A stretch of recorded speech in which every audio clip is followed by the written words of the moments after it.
Hi everyone, and thanks for watching another SM Scrapper video. This is Sharon here, and today I wanted to share with you two mini albums that I just completed. And they're very similar because they're using the same paper collection and some of the same embellishments, but they're not quite identical, they're not. And I'll show you that. So, here you go. This is the first one. Whoops. I can't get it to stand up even though I want it to. But I guess that's it. So these are my minis. They're not twins, but they're very similar. As you can see, I used the cover is very similar, that's for sure. So I'm going to go through it, each one of them real quick, because I don't want to make this video too long. But I had a lot of fun creating this, so I'm going to start with the other one, I think. Yeah, because this one was the first one I created. So this is the cover. I hope you can see. And it's the Tim Holtz Birdcage, and I used my technique, the Drunken Scotch technique. Let me see if you can see what it looks like. So it looks like iron, rust, something like that. And just check out my playlist on my channel and you'll find the technique tutorial there under the technique videos. It's called Drunken Scotch Technique. And I use some of that nice lace trim that everybody loves, and I love too, with the little pearls on them, but I used my Glimmer Mist to change the color. And then hanging from the cage is some keys. I hung keys over them. I got these keys in a kit at Michael's a long time ago. They were on sale. There's some Prima pearls there. There's like a part of the Prima rose that goes with these pearls. I just stuck it on there instead of leaving it with the bling. Then I got a little piece that I stained with my alcohol inks. I used a lot of my alcohol inks for the metals in this mini, and I stained it with copper, and then I glued it on in there. This came with the keys also. And then I used this sticker that says family, and Tim Holtz, I don't know what these are called, but it's a Tim Holtz word metal thing. And I used my alcohol inks to stain it. So that's the page. I used the, I think this is the Ancestry collection from K & Company. I'm using everything that I have. I didn't buy anything for this book. I'm using what I have. So this is how it opens. And this is the first page. I used my Nestabilities to cut this mat. Then I used another metal embellishment that says happiness is. I used two different Martha Stewart punches for the back. Some Prima flowers of different kind. And then a Recollections flower. Let's see if we can get it to focus. There you go. So that's it. You can see the shimmer and the glitter on there. Then the next page looks like this, and I took part of the chipboard after I cut this. Oh, I forgot to say that. This chipboard book I cut with using a Sizzix die. It's one of those extra large dies. You have probably remember seeing it from one of my hauls. So part of the leftover chipboard I used, and then I used them like a, I guess like to make a pocket kind of. So these are tags that go in there. And for the sake of time, I'm not going to take them out, but you could see I used some Prima, some pearls, wore the punches, and I sprayed everything with my Glimmer Mist. Then there's this pocket, hold on, that I made with some lace that I got in a rack, and I think this was from Martika. So thank you, Martika, for that. Then I have a tag here with the initial of the last name of the person who's getting this, because this is not for me. And I have other parts of memorabilia that could be used at photo mats from the collection or journaling, basically for photo mats. So I put 3 of them in here, plus the tag. So that's what goes in there. And these tags were also from the collection, K & Company. I used my walnut stain distress inks all over this. Then over here I made a transparency page, I hope you can see. I etched it with my alcohol inks in copper and gold. Then I used my Tim Holtz ornament die? No. Oh, I don't know the name, but you know it. It's popular. And I cut a chipboard piece and put some flowers and more punches in there. I made it very simple. I really like making simple things. I've said that before.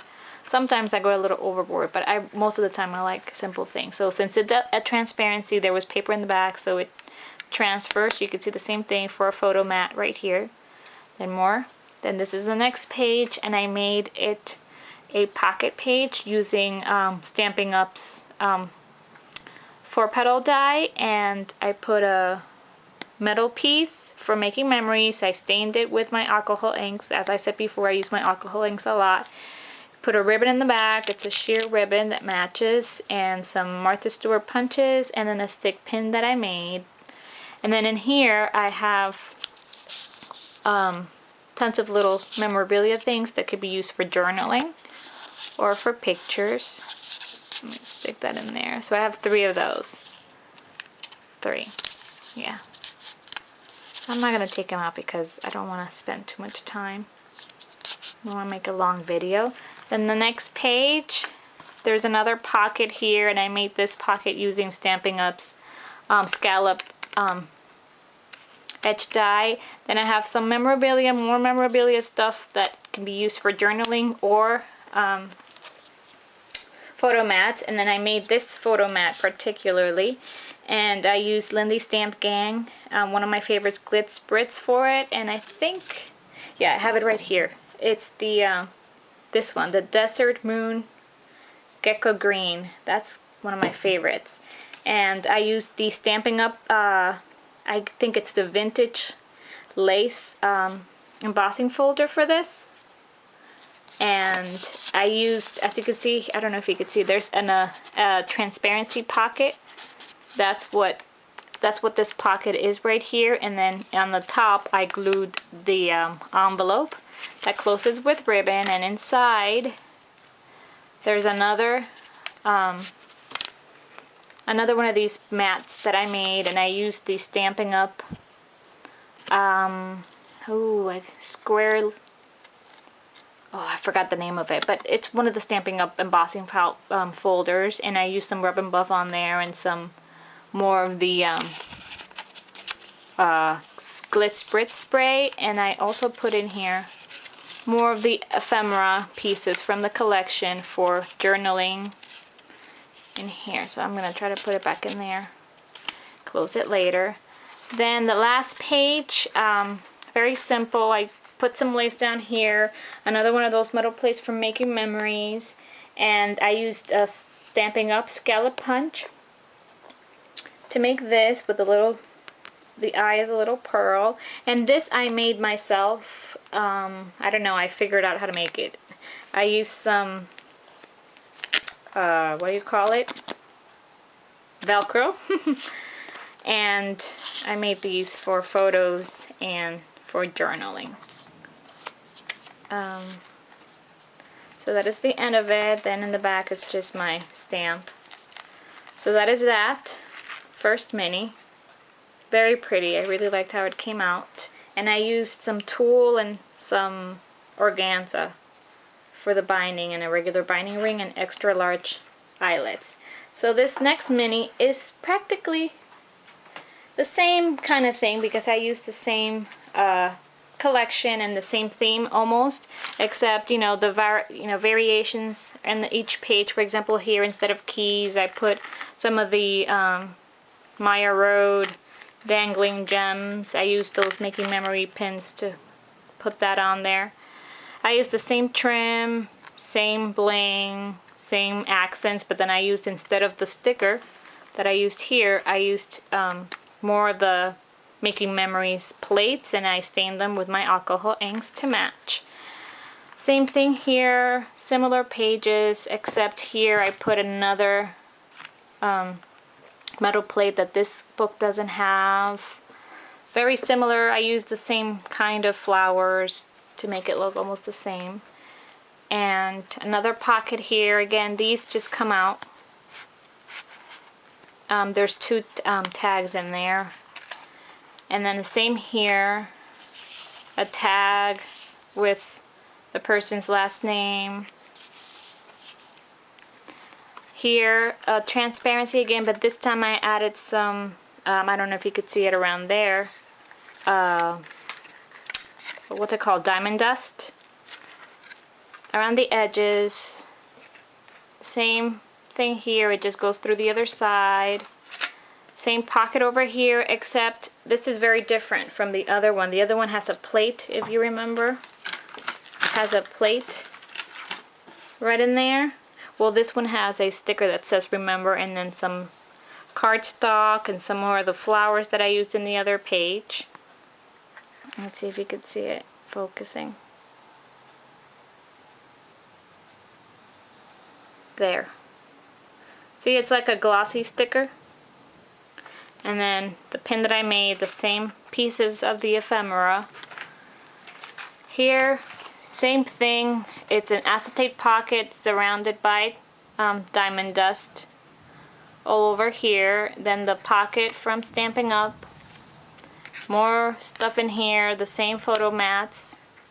And here, the same thing. Another plate, lace, and that pocket that I made, that I created for pictures and journaling. It opens like that. So this is it. I hope you guys enjoyed it. I really had fun making these, and I just couldn't make one because it was too pretty. It was too cute. Again, this technique to make the birdcage look like this is on my channel. Check it out under my technique videos. And thank you so much for watching. And please stop by my blog, smscrapperdesigns.blogspot.com. I'll love to see you there. And I'll have pictures of this on there too. So thanks for watching. Bye.